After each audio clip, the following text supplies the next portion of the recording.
morning. It's 91.5 WBEZ, and the Marketplace Morning Report is next.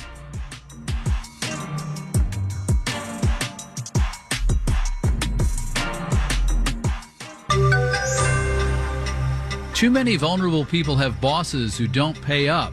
Well, there's an app for that. Marketplace Morning Report is supported by Amazon Business, helping provide a smarter, easier way to get the supplies businesses need to thrive. Amazon Business, your partner for smart business buying. And by Sotero, a ransomware defense company dedicated to protecting data with its patented algorithms, detecting and stopping attacks in minutes. Soterosoft.com. Embrace real-time protection. I'm David Brancaccia. There are predatory employers in America who steal a collective billions of dollars from worker paychecks every year by withholding wages and benefits. Low-wage immigrant workers are especially vulnerable, and the process of getting that money back is complicated and often doesn't pay off.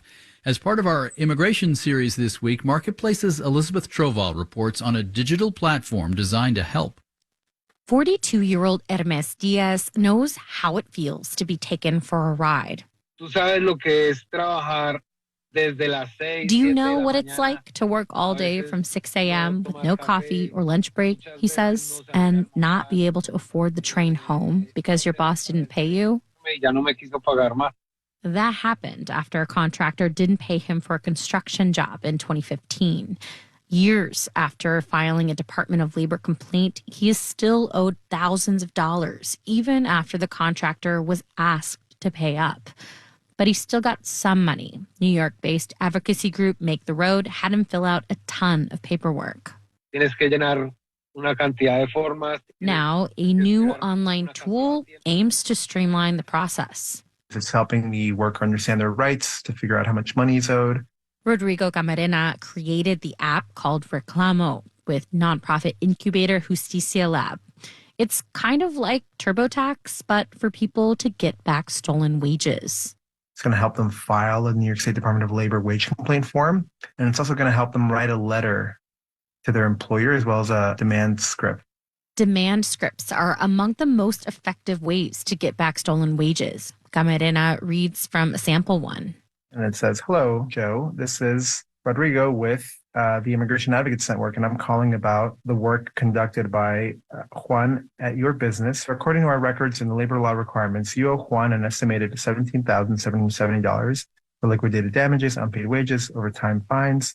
The call script is populated by the data entered in the platform, like about days worked, wages earned, and it's meant to help workers who can't afford an attorney. What we're trying to do with this platform is empower the thousands of people that are already helping immigrants that maybe aren't lawyers, but with the right training, with the right support, can do a lot of the work that we now pay private attorneys for. Make the Road community organizer Rodman Serrano in Long Island has filed a couple claims through Reclamo. It's been simplified and a huge time saver, and I think it also just kind of makes folks feel a little bit more like encouraged. It builds confidence in the legal system when half the battle is getting people to file complaints in the first place. I'm Elizabeth Troval for Marketplace. Yesterday, the Dow closed down 348 points, 1% amid new inflation and government debt worries. S&P and Dow futures are each down 0.2% now. Marketplace Morning Report is supported by Glassdoor. Beyond workplace reviews, Glassdoor now offers anonymous talk about careers, salaries, and work life. Professionals swap stories with coworkers and industry insiders who've been there, done that. Find your work people on the new Glassdoor app. And by C3 AI. C3 Generative AI provides ChatGPT enterprise search that is verifiable, secure, and accurate across all enterprise data. C3.ai. This is enterprise AI. Now to a subset of migration, refugees seeking asylum in the U.S. Isabel Gil Everett is a researcher at the College of Mexico in Mexico City who studied the effects of waiting at the border. Welcome. Hello, David. Let's talk about what some might describe with the word being in limbo. You see U.S. and Mexican policies as contributing to a prolonged state of people being displaced and not quite sure of their future? Yes, so my colleagues, Claudia Masferrer, Oscar Rodriguez, and I have been working on this subject for a while now. And there's a term, I guess, coined by the UNHCR around 2004 that's called protracted displacement. And we found that concept to be extremely useful to understand what's going on in the border between Mexico and the US. And it refers to precisely what you were saying, this state of limbo where you are not able to plan your next day. You don't know what's going to happen with your life or the life of your family members in the following weeks or months. You can't decide to enroll in school. You can't get a job. It's hard to get a house. So all your life is sort of like very unstable because you're not able to know what's going to happen. And this can have obviously emotional costs. It can have economic costs. It can have costs in terms of forfeited education. I mean, just across the board. Yes, definitely. And that means that people are living in shelters. They don't have a permanent address where they can get mail. They can't have a bank account. So some of them can't even get a job. They have no legal documentation in many instances. So people are just waiting and waiting without being able to get on with their lives.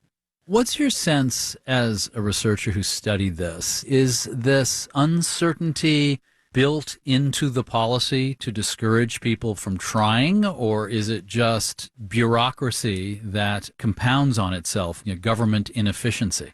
I mean, I think it's fair to say that it's a mix of both. The asylum system in Mexico gets like 1/100th of the budget of the migration enforcement authorities. They don't have enough resources to process the amount of asylum requests. And I think something similar might be happening in the US. But it's also hard not to think that there's sort of a deterrence objective motivating these policies. Like if you are told you have to wait for a week, even if it's in hard conditions, but you're guaranteed that in a week you'll get an answer, then you'll wait. But if they tell you it's a week and then it's a month and then it's a year and then it might be forever, some people might actually be discouraged and just drop their cases because they can't survive. Maybe that will be a deterrent for them and for others coming behind them. Isabel Gil Everett is a researcher at El Colegio de Mexico, the College of Mexico, and co-author of a paper on migration policy in the Journal of Migration and Human Security. Thank you very much for the briefing. Thank you very much, David. Tomorrow we'll launch a single on-demand version of all of our pieces from our series Barriers to Entry, The Cost of Crossing the Southern Border. The Marketplace Morning Report podcast feed and our homepage will have it. I'm David Brancaccio with our Morning Report. From APM, American Public Media.